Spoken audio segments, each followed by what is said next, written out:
Good morning to all.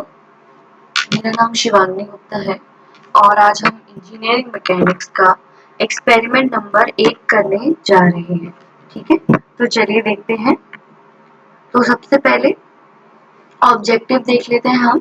Verification of the law of polygon of forces, यानी जो law of polygon of forces है उसको हमें verify करना है कि जब हम उस पर प्रैक्टिकल करेंगे तो वो एप्लीकेबल है भी कि नहीं। तो उसके लिए कुछ एपरेटस की जरूरत होगी हमें, जैसे कि Gravesande apparatus, paper sheet, weight box, scale pen, a piece of plane mirror, strips और सेलो टैप। ठीक बेटा, फिर आते हैं थ्योरी पे कि ये एक्चुअली जो हमें लॉ प्रूफ करना है ये कहता क्या है। ये कहता है if the number of forces acting on a point are represented in magnitude and direction by the sides of a polygon taken in the same order, then their resultant is represented in magnitude and direction by the closing side of the polygon taken in the opposite order. इसका मतलब ये है कि अगर बहुत सारी forces एक ही point पर एक्ट कर रही हैं जिनके पास कुछ डायरेक्शन भी है और कुछ ना कुछ मैग्नीट्यूड भी है और उनको सेम डायरेक्शन में ले रहे हैं, तो उनका रिजल्टेंट जो होगा मैग्नीट्यूड और डायरेक्शन में कैसा होगा, क्लोजिंग साइड के जितना होगा। जो साइड वो पॉलीगन को क्लोज कर रही होगी उसके बराबर होगा, लेकिन कैसा होगा, ऑपोजिट ऑर्डर का। ठीक है ना, ये देख लो, ये एपरेटस है ना। इसके आगे पढ़ेंगे, ये अपना ग्रेव्स सैंड एपरेटस है जिसमें हमने कुछ स्ट्रिंग्स लटकाई हुई हैं। ये गुली आपको दिख रही है, एक स्केल पेन दिख रहा है, 4 वेट्स लटके हुए हैं, है ना। आगे इसका प्रोसीजर देखते हैं। ये देखो डायग्राम है ना, एक गाइडेड पुली है, वर्टिकल बोर्ड है, स्ट्रिंग है, स्लॉटेड वेट है। स्लॉटेड वेट्स यानी जो हमने वेट्स ले रखे हैं उसमें प्लेट टाइप का जो वेट्स ले रखे हैं उसमें हमने 50-50 ग्राम के ले रखे हैं, यानी जो ये स्लॉटेड वेट्स आपको 4 दिख रहे हैं वो 250 ग्राम ईच है, जो कि हमने स्ट्रिंग से लगाए हुए हैं। ठीक है, आप स्क्रीनशॉट ले लीजिएगा इस डायग्राम का। ये स्केल पेन है, ये पूरा हमारा ग्रेव सैंड एपरेटस। ठीक है, अब प्रोसीजर पे आते हैं। देखो पहले डायग्राम देख लो, देखो दिख रहा है ना कि एक बोर्ड चिपकाना है, ये 4 पेपर लटके हुए। ये देखो स्लॉटेड वेट हमने लटकाए हुए हैं 50-50 ग्राम के, तो 250 ग्राम ईच। अब हमें ये देखना है कि जो रिजल्टेंट है, ये बीच वाला जो दिख रहा है ना, जो स्केल पे जो एक प्लेट टाइप का दिख रहा है, इसमें हमारा रिजल्टेंट का फोर्स आएगा। अब वो कितना आता है, लगभग 320 ग्राम आता है एक्सपेरिमेंटली, 220 ग्राम आता है एक्सपेरिमेंटली। जो इन सब का क्या होगा, रिजल्टेंट होगा, जो कि सेम होगा। ठीक है, ये देखो ये वेट्स हैं कुछ जो हमने ले लिए हैं, जो हमें प्लेट्स पर लेने हैं। चलो अभी प्रोसीजर देख लेंगे। चलो हमें सबसे पहला लिखा है set the board in a vertical plane. तो वर्टिकल प्लेन में हमें अपना बोर्ड सेट कर लेना है। ठीक, take a sheet of paper and fix it on the board with the help of a sellotape. एक पतला शीट ऑफ पेपर लेना है जिसको बोर्ड पे फिक्स कर देना है सेलो टेप्स की मदद से। देखो ये दिख रहा है ना, यहाँ हमने लगा रखा है। ठीक, take a thread and pass it over 2 pulleys. The ends of the thread is to be attached separately to the hook of a slotted weight. एक थ्रेड लेनी है जो कि ये जो गाइडेड पुलीज ऊपर दिख रही है ना आपको, वहां से उनको उस थ्रेड को लटका देना है नीचे, और उस थ्रेड के जो हुक में है हमें स्लॉटेड वेट लटका देने हैं। क्लियर। फिर जैसे ये लटके हुए हैं ना 2 वेट, 2 और हम बाद में लटकाएंगे। Take another thread tied to the middle of the previous thread and attach its other end to the pen which is to carry weight. क्या है कि एक जो हमने प्रीवियस स्ट्रिंग लटकाई है ना, ये इसके बीचों बीच हम एक नॉट बना देंगे और उसमें एक स्केल पेन को लटका देंगे। ठीक है, फिर अब place slotted weight in the 4 hooks and weight in the pen in such a manner that the small knot comes in the center of paper. अब जो हमने 2 वेट लगाए थे वो तो लगाना ही है, और स्लॉटेड वेट लगाना है 4 हुक्स में, और उस वेट पेन जो है उसमें वेट ऐसे रखने हैं कि जो हमारा छोटा नॉट हमने उन दोनों के बीच में, स्ट्रिंग के बीच में लगाया है, वो बीच में आ जाए। किसके बीच में, पेपर के बीच में। To make the lines of action of these forces, place a strip of mirror under each thread's line lengthwise and mark 2 points with the pencil coinciding with the image of the thread in the mirror.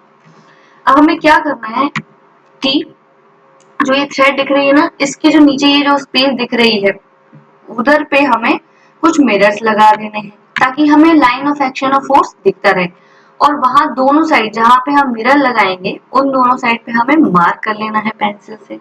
ठीक, write down the magnitude of forces along the lines of action of the paper.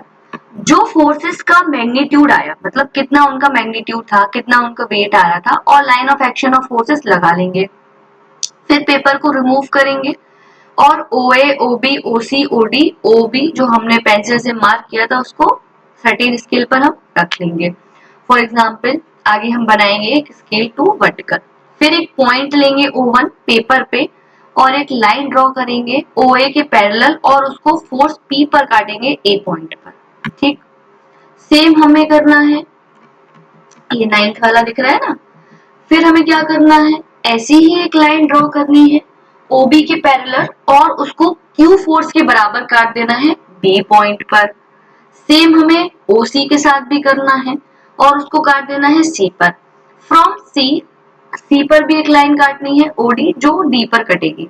ऐसे हमें चारों line के parallel काट के ABCD point पर cut कर लेना है, जो हमारी किस फोर्स के बराबर होगी, PQRS फोर्स के बराबर। फिर जो हमारा लास्ट वाला है O1 और D को हम ज्वाइन कर देंगे। जो O1 है पॉइंट और D पॉइंट को हम क्या कर देंगे, ज्वाइन कर देंगे, जो कि हमारा जो चारों फोर्सेस हमने लगाएंगे ना PQRS, इन चारों फोर्सेस का रिजल्टेंट होगा, जो कि किसके बराबर होगा, जो फोर्स क्लोजिंग साइड की जो फोर्स थी, जो T1 है, जो क्लोजिंग साइड पे जो मैग्नीट्यूड है और जो वहां पे आ रहा है फोर्स, वो इन चारों के रिजल्टेंट के बराबर है, मतलब O1D is equal to T1। फिर हम क्या करेंगे, इसको एक्सपेरिमेंट्स के साथ रिपीट करेंगे। देखो ये टेबल दिख रहा है ना कि OA के अलोंग कितना हमने लिया है, OB के अलोंग हमने इतना वेट लिया है। ये वेट मतलब 2250 kg ग्राम था, तो हमने इसको केजी में रिप्रेजेंट किया है, इसलिए 0.25 लिखा है। फिर मेजर लेंथ हमारी 5.9 थी, मतलब थोड़ा सा अब हम ऐसे ले लेंगे कि एक 50 gram is equal to 1 centimetre, ऐसे हम लेके सारी लेंथ हम मेजर कर लेंगे। अब देख लेंगे कि मेजर लेंथ जो अलोंग लेंथ होनी चाहिए उससे थोड़ा वेरिएशन कर रहा है। सेम रिजल्टेंट फोर्स भी अपना वेरी कर रहा है, आना चाहिए था 300, आ रहा है 2.95। तो इन दोनों के बीच में जो लेंथ में जो इंक्रीज हुआ है उसमें परसेंटेज एरर हम निकाल लेंगे।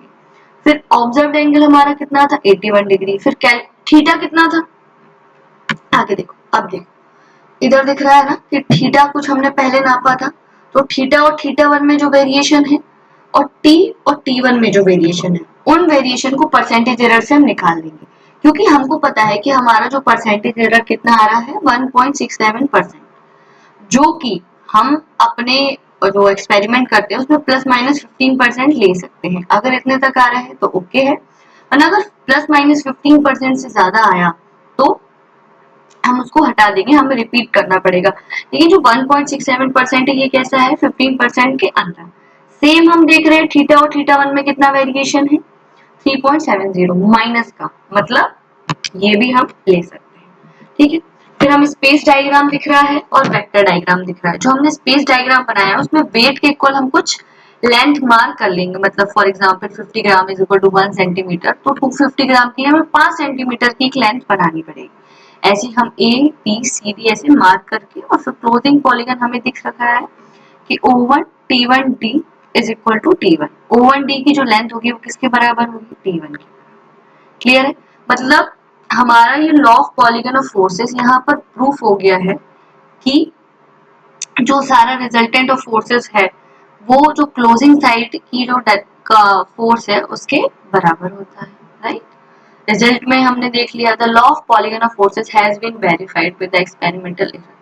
हमने देखा कि जो हमारा पॉलीगन ऑफ फोर्सेस है वो वेरीफाई हो गया है कुछ एक्सपेरिमेंटल एरर के साथ, क्योंकि हमने देखा कि हमारे जितने भी एक्सपेरिमेंट हम करते हैं उसमें हम प्लस माइनस 15% तक लेके चल सकते हैं। ठीक है, फिर प्रिकॉशंस क्या क्या लेने हैं, हमें हमेशा प्रिकॉशंस लेने चाहिए किसी भी एक्सपेरिमेंट को करने से पहले, है ना। तो कुछ प्रिकॉशंस है। सबसे पहला है there should not be any friction in the pulley. देखो भाई, पुली में फ्रिक्शन हो सकता है क्या? हाँ, अगर पुली में फ्रिक्शन होगा तो वो फोर्स को कम कर देगा, क्योंकि वहां पर फोर्स जो हमारा वेट है उसको कम कर देगा ना, क्योंकि वहां पर फ्रिक्शन में एक फोर्स एक्ट करेगा जो वेट के ऑपोजिट डायरेक्शन में होगा। अगर वो एक्ट किया तो फिर हमारे फोर्स को गड़बड़ कर सकता है। पहला, there should not be any knots on the thread except the control knot which should be small and fine. कि उस पूरा जो हमने एक्सपेरिमेंट में थ्रेड्स लगाई है वहां पर कहीं और नॉट्स नहीं होना चाहिए सिवाय जो हमने नॉट्स लगाई है। The line of action of forces should be marked carefully without disturbing other force. Line of action, इस फोर्सेस का लाइन ऑफ एक्शन अच्छे से मार्क करना चाहिए अदर फोर्सेस को डिस्टर्ब किए बिना।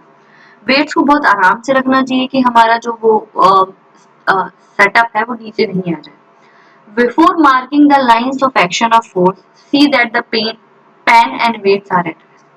हमें जब line of action of force बनाना है, हमें ये देखना है कि पेन और वेट्स हिल ना रहे हो, अपनी डायरेक्शन से मूव ना करें, वो कैसे हो? रेस्ट। आप इनका स्क्रीनशॉट ले लीजिए और चैनल को like, share, subscribe and thank you.